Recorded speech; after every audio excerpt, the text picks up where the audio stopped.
आदित्याय सोमाय मंगलाय बुधाय च गुरु शुक्र शनेभ्यश्च राहवे केतवे नमः। ప్రేక్షక మహాశయులకు శ్రోత మహాశయులకు సర్వజనులకు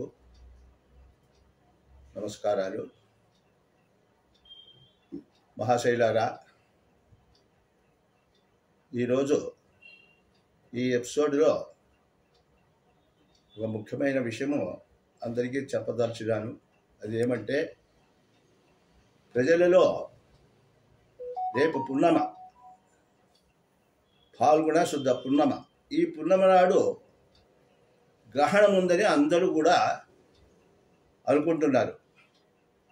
ఆ గ్రహణం వలన అందరికీ కూడా ఈ గర్భవతులకు కానీ మిగతా వాళ్ళు, ఈ ముసలి వాళ్ళు, పిల్లవాళ్ళు, వీళ్ళందరికీ కూడా కొంచెము భయాత్మకంగా తలస్తున్నారు. కానీ వాస్తవంగా ఈ గ్రహణం అనేది మనకు వర్తించదు, మనకు కనపడదు.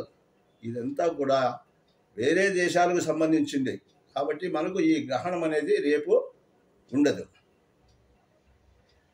ఇది రేపు ఉగాదికి, అంటే విశ్వావసనామ సంవత్సరం అయిన తర్వాత అప్పుడు పాల్గొన మాసంలో ఈ పౌర్ణమి నాడు చంద్రగ్రహణం ఉంది.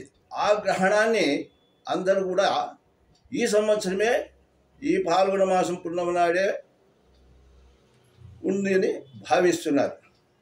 కాబట్టి దీని గురించి ఎవరు కూడా చింతించవలసిన పని లేదనేటువంటి మాట చెప్పాలనే ఉద్దేశంతోనే ఈ ఎపిసోడ్ను మీకు అందిస్తున్నాను. కాబట్టి ప్రజలందరూ కూడా ఈ గ్రహణము అనేటువంటి విషయాన్ని మర్చిపోయి వాళ్ళ దైనందిక కృత్యాలన్నీ కూడా మామూలుగా నెరవేర్చుకోవాల్సిందని మరీ విన్నవించుతున్నాను. ఇక ఈ గర్భవతులు కానీ, ముసలి వాళ్ళు కానీ, పిల్లవాళ్ళకు కానీ ఈ గ్రహణాన్ని గురించి వాళ్ళు కూడా చింతించవలసిన లేదు. లక్షణంగా వేళకు సరిగా వాళ్ళ యొక్క భోజన కృత్యాలన్నీ కూడా వాళ్ళు నెరవేర్చుకోవచ్చును. మరి గర్భవతులు కూడా ఇంట్లో ఉండవలసిన అవసరమే లేదు. ఈ విషయం చెప్పాలనే ఉద్దేశంతోనే, అందులోనూ మున్పే చెప్పినాము, ఈ సంవత్సరము అంటే ఈ క్రోధినామ సంవత్సరంలో మన దేశానికి ఏ గ్రహణాలు లేవు అనేటువంటి విషయము ముందుగానే పొందుపరిచినాము. కానీ ఈ అపోహ రేపు సంవత్సరము అంటే రేపు మార్చిలో వచ్చేటువంటి దాన్ని ఈ మార్చిలోనే ఉంది అని భావిస్తున్నారు.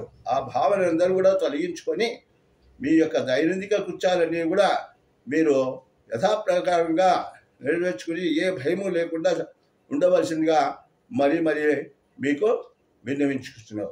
ఓం స్వస్తి.